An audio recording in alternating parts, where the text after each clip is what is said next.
You couldn't help but fall in love with Mother's gentleness and her kindness. She was always the woman of faith. No matter what kind of crisis or difficulty came her way, she never lost her grounding, which I believe could only have come from the fact that in her own heart and soul, she was united with our Lord. She believed we should be kinder than kindness itself, that no matter what else we did in life, no matter how efficient or professional we were, that everything stems from our kindness to other people. She's been influencing my life for my entire life. From miracle workers to martyrs, to those ordinary people living extraordinary lives of heroic virtue, these are the people that make us wonder if someday they might be saints.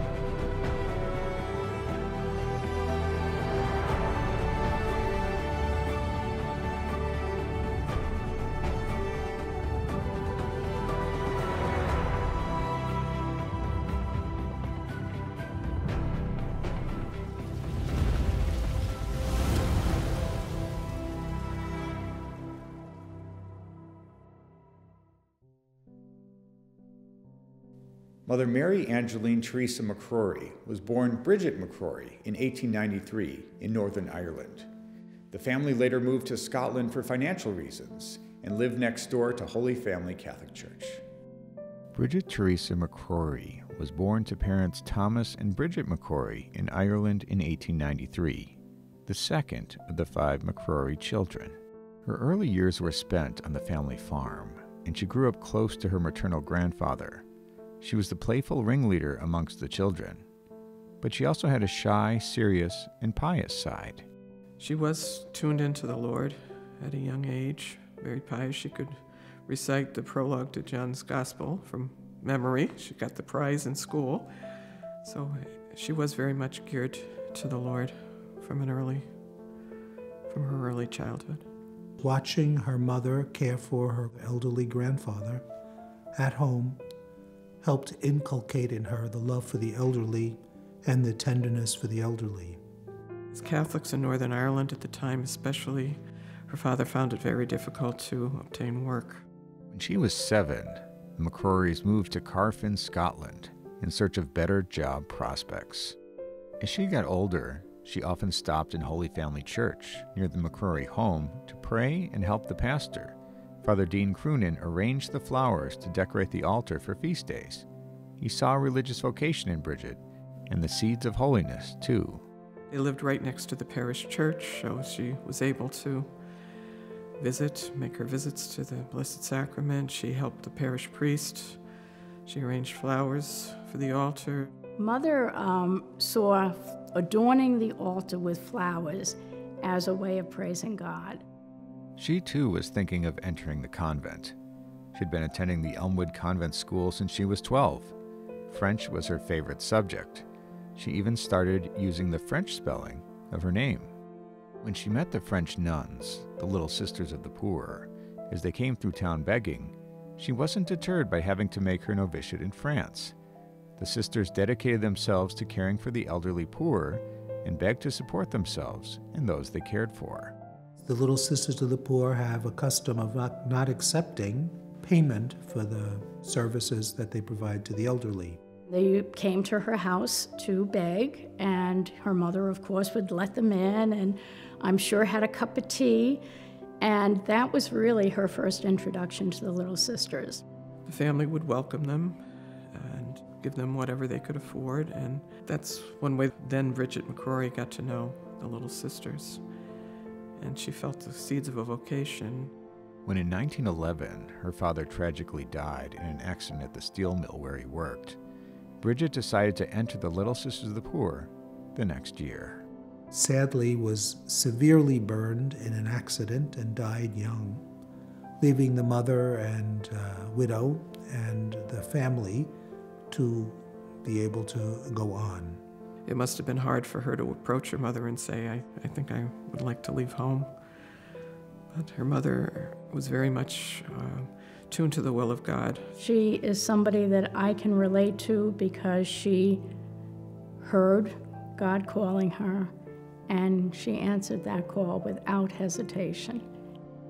On her way to the train station, she stopped by the rectory to say goodbye to Father Krunin. As a farewell gift, he offered her any book she wanted from his library, and after she closed her eyes and picked, she saw she had chosen a biography of St. Teresa of Avila. Often she talked about Teresa and her doctrine, and that book and that story, when you look back, you say, well, is this some kind of a sign? Certainly, I think the Lord was at work in that choice. In 1912, at the age of 19, after having lived 12 years in Scotland, she joined the Little Sisters of the Poor in France. And I think that very much attracted her, the care of the elderly. And that was why she went to that congregation. And I think just to have a deeper prayer life.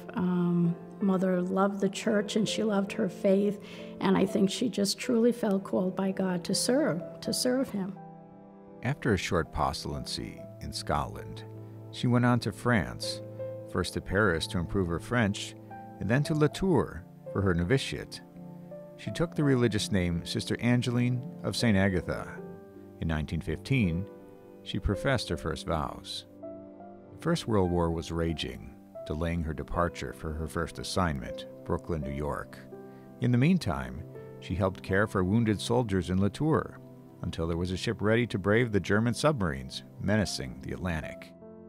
She was stationed in their homes in Brooklyn, the Bronx, and Pittsburgh.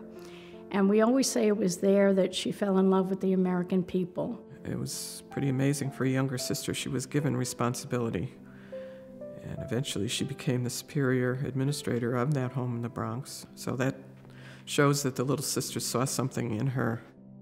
The next 8 years she spent at St. Augustine's home in Brooklyn. Mother really felt for each older person. She saw all the losses they went through, how leaving home was so difficult, coming into a new environment, not having the control over their lives that they did. She wanted them to be seen and loved as who they were. By 1926, over the years, the now mother Angeline had formed the opinion that French customs didn't always best serve the aged in America. As superior in the Bronx, she implemented changes she thought made the American elderly more comfortable. She created a more middle-class home-like environment and celebrated American holidays with the residents. She encouraged their independence and freedom and permitted married couples to remain living together in the same room if they wished. She felt that there was a need for a different type of care. In those days, most religious communities came from Europe, and she felt there was a need for an American type of care. Mother's aim was never to leave the Little Sisters of the Poor. She was with them for 17 years. She just felt at the time she had grown to love the American people and the way things were done in the United States, the kind of care that was rendered there. It was different than in Europe. We often talk about a call within a call. She loved the community that she was in. She really felt that from her vow of hospitality, she had to do something different for the American elderly.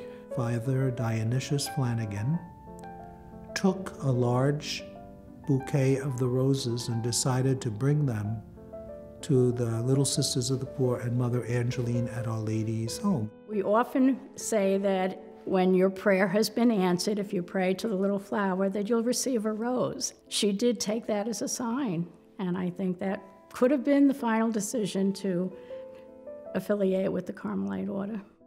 She approached Patrick Cardinal Hayes of New York with her ideas and asked for advice.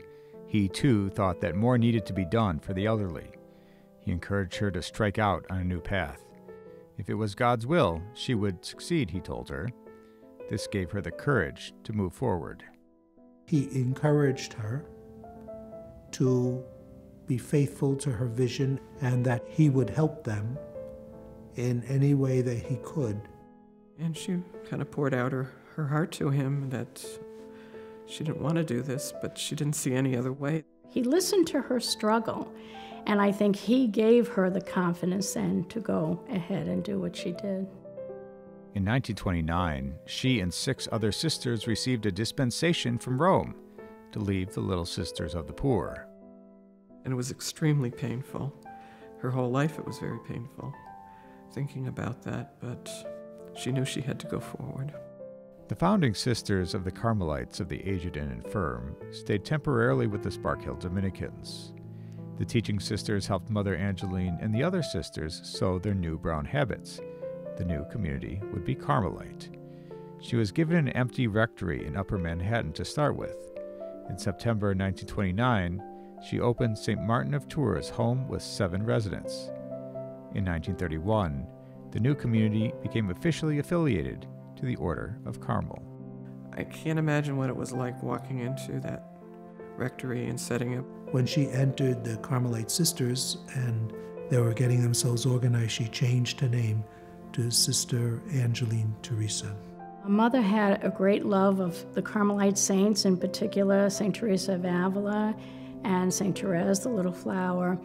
And I think she just really drew on that Carmelite spirituality. Mother Angeline was ahead of her time and faced criticism for her approach to elder care. She got rid of the constrained institutional feel more typical of the time in favor of a cozier, warmer atmosphere. She also included rehabilitation care in the services and more opportunities for recreation and entertainment. With time, the emerging science of gerontology would vindicate her instincts and silence her critics.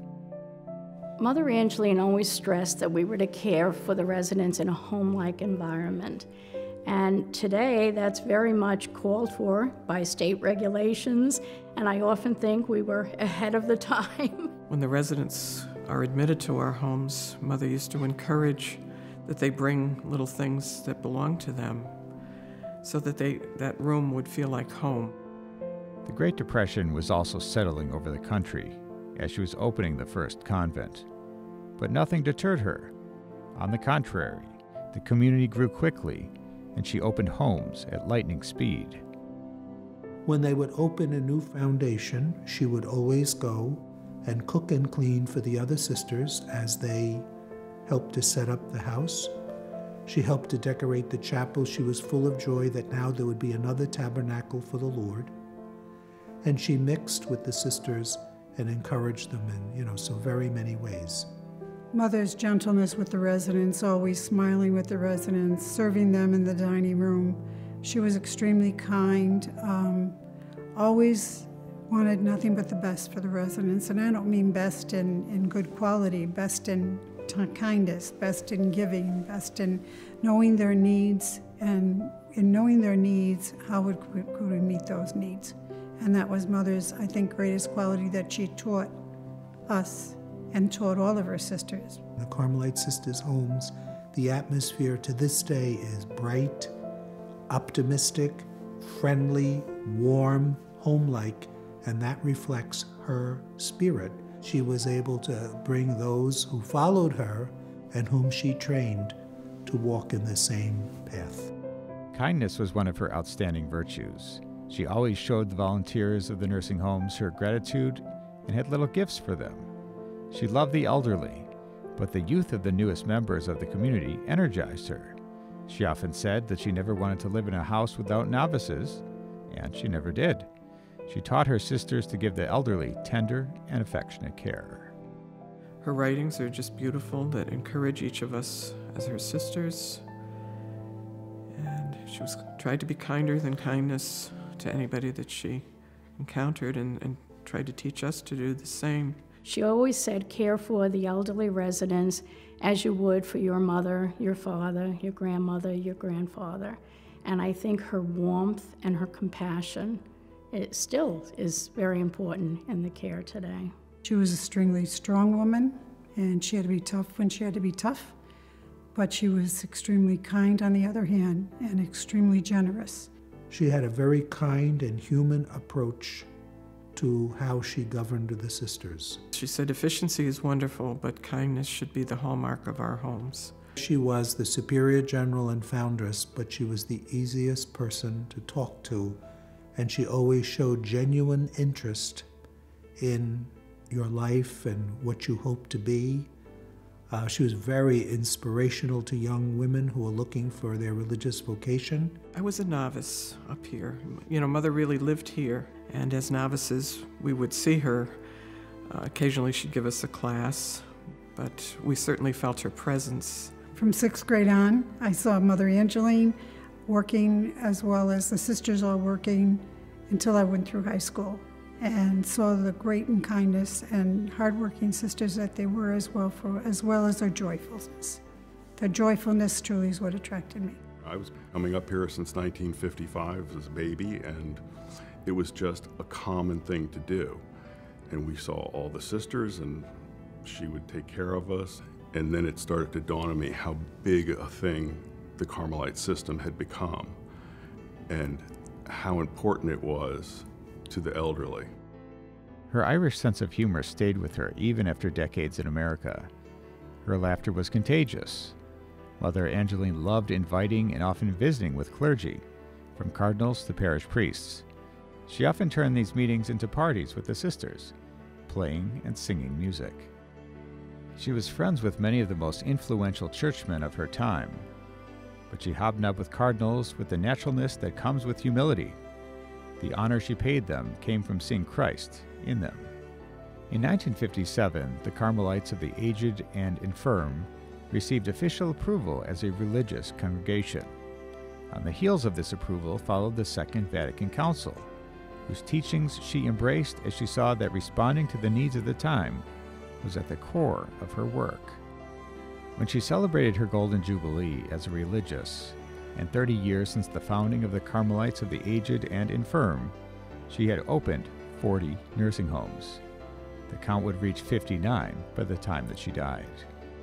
She's a person for our times, who saw people as individuals, loved them in whatever state she found them. You could see that Mother was maybe struggling. She always did it with such a smile. In 1978, she stepped down as the community's top leader. Her bond with the sisters in religion grew deeper and tenderer. As she declined and needed more and more of the care she had given to others, she accepted it amiably.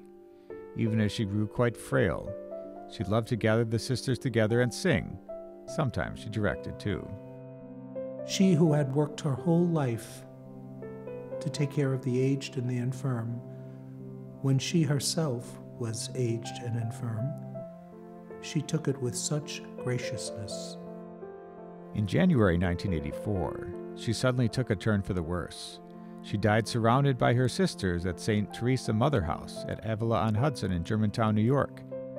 Every year we celebrate Mother's anniversary on January 21st, and it's the anniversary of her birth and her death. Every time you talk to her, from the time I was little till the last time I talked to her, there was an aura about her. In 1989, her cause for beatification and canonization was introduced in the Diocese of Albany. There were just pages and pages of writing, and I think they really determined that she was a truly holy person. When all the testimony is gathered from relevant witnesses, a document called the Positio is assembled and sent to Rome to be analyzed by the Congregation for the Causes of Saints. We had a lot of witnesses, almost 70 witnesses. We sent 12,000 pages. On June 28, 2012, Pope Benedict XVI issued a formal decree declaring her to have lived a life of heroic virtue, therefore venerable. I got the phone call, and I was just over the moon. There was just such excitement. It was just a wonderful, wonderful call to get. And they did grasp her faith, her spirit of hope, her charity. We wanted to have a place really where the public could come to, as I say, meet Mother and get to know her and her charism and the history of our congregation. We are very blessed to have many items that belong to Mother. Things that were used by her prayer books, her rosary beads, And probably the highlight of the Heritage Center is a reproduction of her room and her office, which is just a wonderful thing for many of our sisters. It's been very moving, to go in there now and hear her voice again. The Catholic Church uses miracles to confirm sainthood because it shows that the person is in heaven with God, interceding for us. All we need is one tiny, verifiable miracle, and we need people to pray to Mother for that. The Catholic Church reserves the term miracle only for those cases of extraordinary cures from a serious condition not liable to go away on its own, one that's instantaneous, complete, and lasting, and most difficult, that there's no medical treatment that relates to the cure. There have been numbers of favors like that have occurred over the years. But the Church's criteria for miracles is very clear. We did think we had one miracle, but after the canonical process in the Diocese of Metuchen, the information went to Rome. In 2009, the Diocese of Metuchen in New Jersey opened an investigation into a potential miracle through the intercession of Mother Angeline, the lessening of a genetic abnormality. The miracle investigation that we did in the Diocese of Metuchen quite thoroughly involved an unborn child who in the womb was diagnosed with a certain form of dwarfism. The child was born with evidence of remarkable bone growth, so much so that some began to believe it to be a miracle. The Consulta Romana at the Vatican decided that there was not enough prenatal testing done to compare it to the testing after birth, and therefore said that it was not a miracle. Now the cause for canonization for Mother Angeline is in search of a new, verified medical miracle. In all the favors we've dealt with, those involved have always believed that through the intervention of Mother Angeline, that something positive happened there that's unexplainable. There have been many claims of seemingly miraculous favors through the intercession of Mother Angeline, from the finding of employment to a cure from stage 4 cancer. One such incredible story is that of a girl named Alana, who was diagnosed with a rare form of hydrocephalus. When we went for the 20-week sonogram, we were told that she had a significant brain abnormality, and that was going to be a very questionable outcome. Hydrocephalus is a condition in which an accumulation of cerebrospinal fluid occurs within the brain that causes increased pressure inside the skull and often results in brain damage with cognitive delays. It's pretty scary and horrifying and upsetting and shocking because other than her very large head size, which was 47 centimeters at birth, Alana looked like every other baby. She was beautiful. When Alana was born early, an MRI was performed following the insertion of a shunt, a mechanical valve and tube to reroute fluid from the brain to the abdominal cavity. It revealed a much rarer and more serious condition, holoprosencephaly, a condition where the brain fails to develop into two hemispheres, normally separated by a membrane, the corpus callosum. And so to think that there could be this major malformation inside of her brain was pretty frightening. Its prognosis is extremely poor, and in the worst forms there are severe facial anomalies, including the lack of a nose or just one eye, and kidneys or other double organs merged into a single median structure. My mom was friend with someone whose friend was a Carmelite sister. And so from that point on, the sisters were praying for Alana. It was a beautiful fall day, and it was before I went back to work. So she must have been about 2 months old. We came up with my mom and her friend to visit their friends here and to thank the nuns for praying for Alana. We had a lovely tour around the grounds, and we went to visit Mother Angeline's grave. And when we got down to the grave, Sister took Alana in her arms and actually rested her on top of the tombstone. And at that point, Alana started to laugh, really belly laugh, just out loud, and her whole little body was shaking. It's not something that 2 to 3 month old babies really do, so it was very noteworthy. And it was, I think, definitely a sign of good things to come. After Alana was first born, we would go to see the neurosurgeon and the neurologist. It was every 3 months, then every 6 months. and, you know, kind of continuing on.